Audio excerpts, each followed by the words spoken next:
Rasul mengabarkan tentang salat berjamaah itu, inna a'dhaman nasa ajra fi salatihim.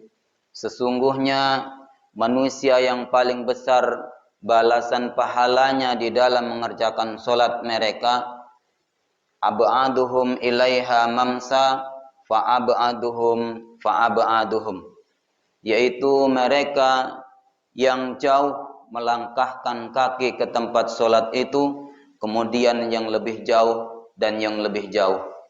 Mengapa yang jauh lebih besar pahalanya?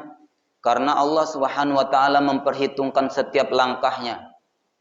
Semakin banyak melangkah ke masjid, maka semakin besar pahalanya. Di mana satu langkah itu bisa mengangkat satu derajat dan satu langkah juga bisa menggugurkan satu dosa. Maka semakin jauh rumah kita dengan masjid, maka semakin berbahagialah kita, semakin senang kita. Kemudian orang-orang yang tua usianya lebih banyak langkahnya ke masjid walaupun rumahnya sama-sama 50 meter. Yang tua sama yang muda. Karena yang muda ini biasanya langkahnya lebih lebar. Sementara yang tua langkahnya kecil-kecil gitu. Maka di situ langkah diperhitungkan oleh Allah Subhanahu wa taala. Tapi langkah normal jangan dibuat-buat. Langkah dibuat-buat, tonjang bisa juga membuat langkah ya kecil-kecil gitu.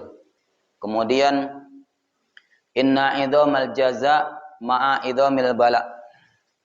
Sesungguhnya besarnya pahala itu disesuaikan dengan besarnya ujian. Semakin susah, semakin payah, semakin berat menunaikan perintah Allah itu, maka di sisi Allah pahalanya semakin besar. Makanya kalau Allah tua itu kan semakin susah tuh. Matonya udah kabur.